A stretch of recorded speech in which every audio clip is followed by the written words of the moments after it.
사도신경합니다. 전능하사 천지를 만드신 하나님 아버지를 내가 믿사오며 그의 아들 우리 주 예수 그리스도를 믿사오니 이는 성령으로 잉태하사 동정연말에 낳으시고 본디오 빌라도에게 고난을 받으사 십자가에 못 박혀 죽으시고 장사한 지 사흘 만에 죽은 자 가운데서 다시 살아나시며 하늘에 오르사 전능하신 하나님 우편에 앉아 계시다가 저려서 산 자와 죽은 자를 심판하러 오시리라. 성령을 믿사오며 거룩한 공회와 성도가 서로 교통하는 것과 죄를 사하여 주시는 것과 몸이 다시 사는 것과 영원히 사는 것을 믿사옵나이다. 아멘. 하나님 말씀 보시겠습니다. 야고보서 1장 2절부터 8절까지입니다. 야고보서 1장 2절부터 8절까지입니다. 같이 읽겠습니다. 내 형제들아, 너희가 여러 가지 시험을 당하거든 온전히 기쁘게 여기라. 이는 너희 믿음의 시련이 인내를 만들어내는 줄 너희가 알미라. 인내는 온전히 이루라. 이는 너희를 온전하고 구비하여 조금도 부족함이 없게 하려 함이라. 너희 중에 누구든지 죄가 부족하거든 모든 사람에게 후히 주시고 꾸짖지 아니하시는 하나님께 구하라. 그리하면 주시리라.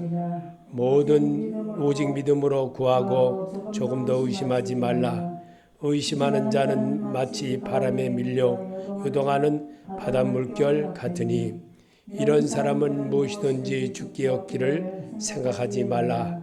두 마음을 품어 모든 일에 정함이 없는 자로다. 아멘. 기도하겠습니다. 믿음 생활은 시련과 인내를 통해서 내가 인격이 형성이 되어져 갑니다. 그리고 이 땅에 살면서 늘 나 자신과의 늘 싸움에서 선한 싸움을 이뤄내는 것이 믿음 생활입니다. 오늘도 이 일을 이루게 하려고 말씀으로 우리를 보게 하며 듣게 하며 주님의 마음을 우리가 이 땅에서 세워나가는 그런 백성이 되어지는 것이 천국 백성인 것입니다. 오늘도 주의 말씀으로 가르쳐 주시옵소서. 예수님의 이름으로 기도합나이다. 아멘. 오늘 이 말씀은 야고보를 통해서 기록된 말씀인데 야고보에게 했던 이 말씀이 왜 우리에게 이런 말씀을 읽게 하는지 이제 부활주의를 지나고 이제 오늘 이렇게 수요일로 예배를 하나님 앞에 고백하는 시간입니다.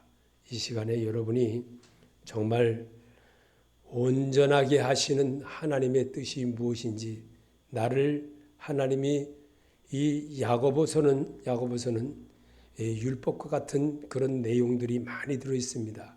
그런데 우리가 분명히 알아야 될 것은 내 형제들아 너희가 여러 가지 시험을 당하거든 온전히 기쁘게 여기라 그랬습니다. 믿음 생활하는 데 있어서는 정말 기쁘게 하지 못할 일이 참 많습니다. 이제 부활주일 끝나고 나서 새롭게 시작하는 그런 모습 속에서 어떤 모습으로 정말 하나님을 표현을 할까? 하나님에 대한 것을 무엇으로 말할까? 이래저래 많이 생각을 해봤고 고민도 해봤습니다. 그런데 믿음 생활이 제일 중요하겠구나 이렇게 생각을 해봤습니다. 그래서 믿음 생활은 시련과 인내를 통해서 이루어진다는 사실을 오늘 말씀을 통해서 또 저는 또 알게 되었습니다. 믿음 생활이란 정말 3절에 보니까 이는 너희 믿음의 시련이 인내를 만들어낸 줄 너희가 알미라. 아멘. 믿음의 시련이 인내를 만들어낸다는 사실을 우리는 이론적으로 너무나도 잘 압니다. 그런데 실천 생활은 잘 안 합니다. 이게 큰 문제인 것입니다. 그래서 4절에 인내를 온전히 이루라.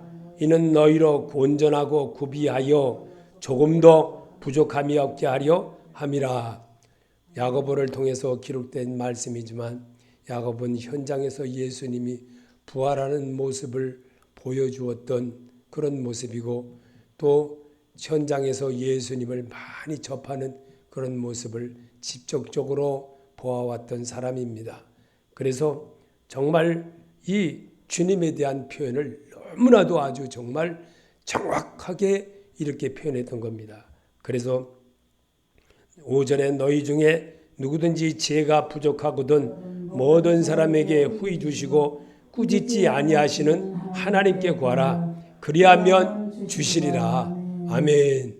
꾸짖지 아니하시고 우리를 늘 안아주시고 우리의 소리를 들어주시는 그분에게 말하라고 주님은 말합니다. 우리가 살면서 어떤 일을 자꾸 실패를 하는 사람은 어떤 것이냐? 자꾸만 일을 만들어서 하다 보면 실패가 자꾸 나오게끔 되어 있습니다. 그러나 아무것도 안 하고 가만히 있는 사람은 실패를 안 합니다. 절대로 망가질 일도 없고 그 자리이기 때문에. 그러면 누가 하나님을 기뻐하는 사람이 될까요?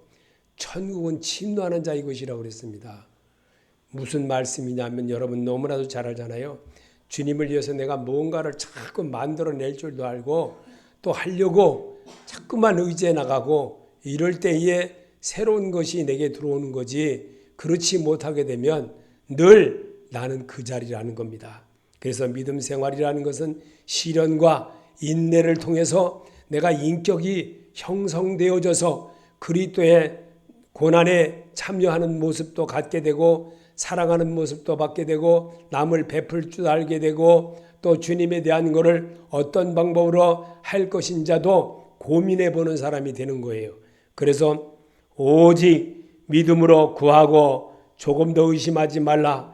의심하는 자는 마치 바람에 밀려 요동하는 바닷물결 같으니 그랬습니다.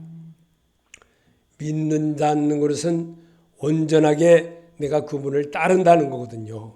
믿는다는 것은 그분이 하는 모든 것을 다 전적으로 따라한다는 거예요. 그렇기 때문에 우리 주님은 오늘 우리에게도 이렇게 말씀하고 있습니다.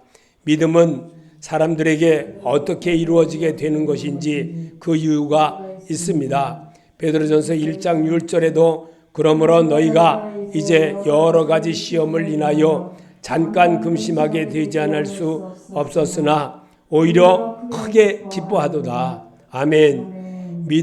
믿음은 사람에게 어떻게 되어지는지를 그 이유에 대해서 베드로는 분명히 너희가 이제 여러 가지 시험을 인하여 잠깐 근심하게 되지 않을 수 없으나 오히려 크게 기뻐하는 마음 자세로 해보라는 겁니다. 그럴 때에 주의 손에 이끌려 도움을 받는 자가 된다는 겁니다. 히브리서 10장 36절에도 성도에게 믿음이 필요하게 이루어져야 하는 것은 너에게 인내가 필요하면 너희가 하나님의 뜻을 행하는 위해 약속을 받기 위함이라. 아멘. 성도에게 믿음이 필요한 것은 내가 이루어져야 하는 것은 인내가 필요하다는 거예요. 인내가. 끊임없는 인내. 정말 이런 인내가 없이는 오직 주님을 기쁘게 할 수 없습니다. 왜냐하면 우리는 이 세상의 삶이 전부가 아니고 이 세상의 삶을 통해서 참된 그리스도의 모습으로 바꿔가려고 예수를 영접한 성도들입니다. 성도는 하나님이 신을 담은 몸이기에 그분의 뜻을 따라서 할 수 있도록 자기를 가꾸어야 됩니다. 그렇지 못하게 되면 어떻게 되나? 예수 믿다가 타락하면 어떻게 되나? 정말 상상을 못하는 사람으로 전락해 버립니다. 안타깝지요. 그런 분들을 보면 정말 안타깝지요. 이 동두천에 저희 어떤 교회에 아주 그 큰 교회의 집사님이었답니다. 집사님이고 막 방언도 받았네, 못도 받았네, 막 열심히 하던 사람인데 어느 날인가서부터 이 무당 귀신이 된 거예요. 그래가지고 그 자기 집에다가 무당 집을 귀신 그 집을 차려놓고 거기서 구슬하고 그렇게 산다는 거예요. 참 안타깝죠. 정말 예수를 잘못 알아서 그러는 거예요. 예수를 잘못 알아서. 우리가 이런 사람은 무엇이든지 죽게 얻기를 생각하지 말아야 된다는 겁니다. 이런 사람은 참 좀 불쌍한 사람이죠. 히브리서 10장 38절에도 오직 나의 의인은 믿음으로 말미암아 살리라. 또한 뒤로 물러가면 내 마음이 저를 기뻐하지 아니하리라 하셨느니라. 아멘. 의인은 믿음으로만 하나님의 의가 되어지는 일을 할 수가 있고 또 그렇게 하려고 많이 노력합니다. 그러면서 꾸준하게 자기를 가꾸는 자가 된다는 겁니다. 그래서 우리 주님은 성도의 믿음의 시작은 베드로전서 1장 7절에 너의 믿음의 실현이 불로 연단하여도 없어질 금보다 더 귀하여 예수 그리스도에 나타나실 때에 칭찬과 영광과 존귀를 얻게 하려 함이라. 아멘. 성도의 믿음의 실현이 그래서 있다는 겁니다. 그래서 믿음으로 자꾸만 앞으로 갈 줄 아는 그런 자의 모습이 바로 천국을 침노하는 자의 것이처럼 살 수가 있다는 겁니다. 그래서 정말 우리가 믿음 생활함에 있어서는 좋은 일만 있는 것이 아니라 시험에 들어야 될 일도 많이 벌어집니다. 그리고 그런 사실을 깨닫고 그런 사실을 다시 한번 되돌리는 시간이 물론 오래 걸립니다. 오래 걸리지만 정말 제가 어떠한 곳을 보다가 책을 보다가 또 이렇게 보다가 느끼는 노력하지 않으면 내가 모든 걸 하려고 하지 않으면 아무 일도 일어나지 않는다는 거예요. 정말 그렇습니다. 하나님의 일도요. 내가 기도하지 않으면요. 기도거리가 없는 거예요. 뭐 있는 거 다 있겠다. 뭐 늘 편안하게 다 돌아가겠다. 뭔 기도할 게 있겠습니까? 너희는 먼저 그의 나라와 그 일을 구하라고 하신 주님의 소리를 우리는 보통으로 여긴다는 겁니다. 그래서 주님은 사랑하는 자에게 매를 주시느니라 그랬던 겁니다. 그래서 오늘도 주님 믿음의 사람들이 세워진 과정들을 보면서 믿음의 조상들의 믿음 생활을 상태를 배우는 것입니다. 히브리서 11장 4절에 믿음의 아벨은 가인보다 더 나은 제사를 하나님께 드림으로 의로운 자라 하시는 증거를 얻었으니 믿음으로 에녹은 죽음을 보지 않고 옮기웠으니 저는 옮기우기 전에 하나님을 기쁘게 하는 자라 하는 증거를 받았느니라. 믿음으로 노아는 아직 보지 못하는 일에 경고하심을 받아 경외함으로 방주를 예비하여 그 집을 구원하였으니 믿음으로 아브라함은 부르심을 받을 때에 순종하여 장래의 기업을 받을 땅에 나아갈 바를 알지 못하고 나갔으며 믿음으로 사라 자신도 나이 늙어 탄산하였으나 잉태하는 힘을 얻었으니 이는 약속하신 일을 미쁘신 줄 알미라. 아멘. 그렇습니다. 오늘 사라 자신도 그랬다고 하는 것을 우리에게 분명히 성경을 우리에게 사라가 믿음으로 하는 그런 정말 이 태를 닫았지만 하나님께서 열어주심으로 믿음의 행위를 할 수 있다는 사실을 우리는 봤습니다. 또한 사무엘을 낳은 한나도 마찬가지입니다. 하나님이 그의 태를 닫음으로 하나님 앞에 정말 원망하고 정말 자기 부인, 작은 부인한테 원망만 하고 만약 그냥 주저앉아 살았더라면 한나가 자식을 낳을 수 있었겠습니까? 그렇지 않은 거예요. 하나님 앞에 기도한 겁니다. 오늘 우리에게 주어진 환경은 너나 할 것 없이 똑같이 주어져 갑니다.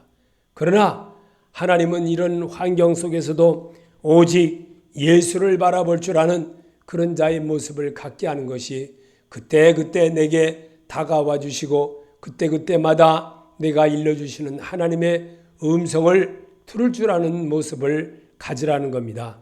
그것이 무엇이겠습니까?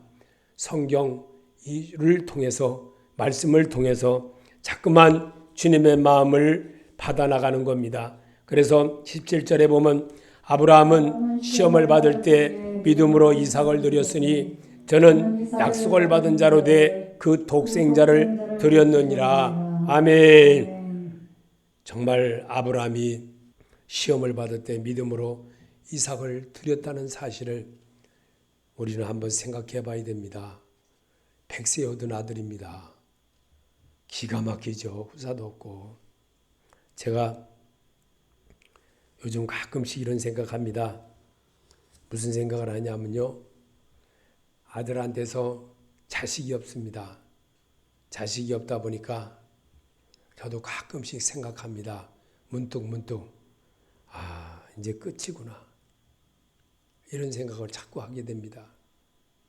여기서 끝나는구나. 이런 생각을 하는 거예요. 참 이것도 또한 하나님이 붙이지 않고서 어찌 그랬을까. 그런 생각 많이 해봅니다. 하나님은 승원이에게 기도하라고 하나님이 사건 붙여줬는데도 전혀 듣지를 않습니다. 20절에 믿음으로 이삭은 장차 오는 일에 대하여 야곱과 에서에게 축복하였으며 믿음으로 요셉은 임종시에 이스라엘 자손에 떠날 것을 말하고 또 자기 애고를 위하여 명하였으며 믿음으로 모세가 났을 때에 그 부모가 아름다운 아임을 보고 석 달 동안 숨겨 임금의 명령을 무서워하지 아니하였으며 그렇습니다.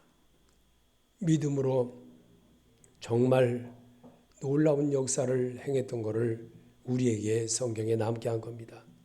그래서 이 말씀을 읽으면서 주님에 대한 마음을 다시 한번 기억해 보라는 겁니다.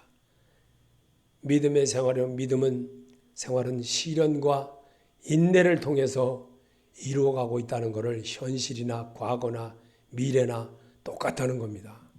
하나님은 하나도 실수하지 않습니다. 실수하는 일은 누가 할까요? 내가 하는 거예요. 내가 자꾸. 24절입니다. 믿음으로 모세는 장사하여 바로의 공주의 아들이라 칭함을 거절하고 믿음으로 기생 라합은 정탐꾼을 평안히 영접하였으므로 순종치 아니한 자와 함께 멸망치 아니하였도다. 아멘. 여러분 모세처럼 정말 바로의 공주 아들이라 그러면 어떻게 됩니까? 굉장한 거죠. 왕권을 받을 수 있는 그런 사람이거든요. 그거를 거절하고 했다는 것은 믿음이 없이는 그렇게 할 수 없습니다. 그렇게 못합니다. 절대로. 이 생활권이라는 것은 절대 무시를 할 수가 없거든요. 더군다나 이스라엘 백성들이 노예로 그 정말 애국군들에 의해서 채찍에 맞아가면서 노예 일을 하는 것을 날마다 나와서 봤을 텐데 왜 몰랐겠습니까? 그 현실에 대해서 정말 노예 일이라는 게 이런 채찍에 맞으면서 아니면 막 칼로도 찔러 죽이고 이런 일을 왜 눈으로 못 봤겠습니까? 다 봤을 겁니다. 그런 그런 정말 바로의 아들이라는 그거를 아주 버려버리고 헌신짝같이 버려버리고 오직 그 환경을 정말 욱하는 성질에 정말 애굽인을 칼로 찔러 죽여서 모래로 덮어버리고 했던 사건을 그 다음 날 나가 봤을 때에 그거를 보고 그거를 또 그들이 싸우고 있는 것을 너희는 너희들끼리 왜 이렇게 싸우느냐라고 간섭하러 가니까 그 간섭한다고 하면서 저가 우리도 또 죽이러 왔도다. 이렇게까지 함으로 정말 그는 여기서 도저히 이런 사실에 대해서 그들에 있다가는 자기가 죽겠다는 그런 환경을 하나님이 모세를 그렇게 만들게 했습니다. 실족하지 않고는 모세를 하나님께로 가는 길을 배워주지 않기 때문에 하나님은 모세의 실수를 하나님은 광야로 내몰아서 광야에서 정말 이 하나님에 대한 것을 열심히 배우고 하고 제사장 밑에만 가서 열심히 배우면서 정말 이 모세가 거기서 양치는 일을까지 하면서 거기서 또 시보라를 만나 자식을 얻는 그런 일까지 하면서 또 시내산에서 하나님을 만나는 그 과정 속에서 모든 것들이 하나님의 드라마와 같은 그런 일 속에서 벌어졌던 모세의 삶이었습니다. 이런 모세의 삶을, 현재의 삶을 우리들에게도 주님은 이 땅에 오셔서 모세에 관한 것을 너희가 읽어보지 못하였느냐라고 우리들에게도 말씀하셨던 주님이십니다. 그 주님은 성경에 관한 것은 다 모세에 관한 이야기한 것도 다 예수 그리스도에 관한 것이라는 사실을 우리에게 남게 하려고 내게 관한 것이라고 말을 그렇게 하셨던 것입니다. 여러분, 믿음 생활은 시련과 인내를 통해서 이루어진다는 사실입니다. 이 사실에 내가 주님 앞에 다시 한번 도전케 되어지는 성도의 모습으로 가야 된다는 겁니다. 정말 여러분을 하나님이 얼마나 사랑하시는 줄을 알아야 됩니다. 하나님이 여러분을 보통 사랑하지 않고는 이렇게까지 이런 환경, 저런 환경 붙여주면서까지 깨닫도록 이렇게도 정말 어린아이 말 안 들어보세요. 정말 궁디짝을 쳐가면서까지도 야단을 쳐가면서도 회개했던 그런 모습들을 우리가 기억하지 않습니까? 이처럼 하나님은 오늘도 반듯하게 살아가기를 원하시는 것입니다. 그리고 또 말씀으로 우리에게 정말 새롭게 하나님의 사람으로 이끌어가는 연습을 하게 하려고 성경을 읽으면서 자기를 보라는 겁니다. 자기 자신의 모습을 비추어 보라는 겁니다. 예수 그리스도 앞에 비춰볼 때에 빛 대신 예수를 만나게 되므로 자기가 정말 살아온 모든 것이 무엇이 잘못인지를 깨닫게 하는 겁니다. 그것이 성경입니다. 빛 대신 예수를 만나는 겁니다. 그럴 때에 내가 아버지 말씀이 계심에 내가 네게로 가오리까 할 수 있는 사람이 되어진다는 겁니다. 그래서 오늘 야고보서 2장 17절에 믿음 생활은 행함과 실천하는 생활로 내가 이루어가는 것입니다. 2장 17절에 이와 같이 행함이 없는 믿음은 그 자체가 죽은 것이라. 어떤 사람은 말하기를 너는 믿음이 있고 나는 행함이 있으니 행함이 없는 내 믿음은 내게 보이라. 나는 행함으로 내 믿음을 내게 보이라 하리라. 아멘. 남의 것은 잘 봅니다. 그러나 내 안에 정말 잘못된 거, 정말 내가 잘못되게 생각하고 잘못되게 행동하는 것은 하나도 못 본다는 겁니다. 그러면 우리가 나이를 먹고 세월을 살면서 이렇게 살면서 무엇으로 우리를 비춰보겠습니까? 나를 고쳐나갈 수 있는 것은 오직 예수라는 겁니다. 그 예수에게 나를 비춰볼 때 내가 정말 넥타이가 잘못됐는지 아니면 내가 어떠한 부분이 잘못됐는지로 말씀으로 비교해 보는 겁니다. 그럴 때 주님, 아버지 정말 내가 이렇게 잘못됐군요. 말씀에서 비춰보시는 깨달음을 가질 때에 작지를 고치는 사람이 된다는 겁니다. 믿음 생활이라는 것은 시련과 또한 내게 닥쳐진 인내로 인하여서 자꾸만 겪어나가면서 자기를 고치는 자가 되는 것입니다. 야고보서 4장 14절에 우리는 내일을 알지 못하지만 안개같은 삶 속에서도 세상을 이기신 예수 그리스도를 바라보자. 내일 일을 너희가 알지 못하는도다. 너희 생명이 무엇이뇨? 너희는 잠깐 보이다가 없어지는 안개니라. 아멘. 이 세상의 삶은 잠깐 보이다가 없어지는 삶 같아요. 정말 이제 살아보니까 분명히 그렇게 느껴요. 하나님께서 정말 나를 도와주지 않았더라면 내가 여기까지 올 수 있었을까? 이런 생각도 해봅니다. 내가 정말 돈을 사랑하고 돈만 내가 벌면서 살아야 되겠다라고 했더라면 과연 내가 지금 여기까지 이렇게 있을 수 있었을까? 그런 생각도 해봅니다. 요한계시록 22장 7절에 보아라 내가 고독했다 하신 주님의 말씀을 기억하여라. 이 책에 기록된 예언의 말씀을 지키는 사람은 복이 있습니다. 아멘. 복 있는 자가 되시기 바랍니다. 주님이 여러분을 찾아오셨습니다. 오늘 이 시간에 여러분의 말씀으로 여러분에게 다가오셨음을 외면하지 마시고 주여 내가 주님의 뜻대로 한 번이라도 더 도전해보며 내 생활의 습관 고쳐나가는 성도로 살겠습니다. 이루기를 원하는 여러분이 되기를 바랍니다. 그래서 주님 앞에 믿음 생활은 시련과 인내를 통해서 이루어간다는 것을 오늘도 기억하시고 주님의 은혜로 사시기를 예수 이름으로 축원합니다. 우리 주기도로 마치겠습니다. 하늘에 계신 우리 아버지여 이름을 거룩히 여김을 받으시오며 나라의 마옵시며 뜻이 하늘에서 이루어진 것 같이 땅에서도 이루어지이다. 오늘날 우리에게 일용할 양식을 주옵시고 우리가 우리에게 진 자를 사하여 준 것 같이 우리 죄를 사하여 주옵시고 우리를 시험에 들게 하지 마옵시고 다만 악에서 나라와 권세와 영광이 아버지께 영원히 있사옵나이다. 아멘.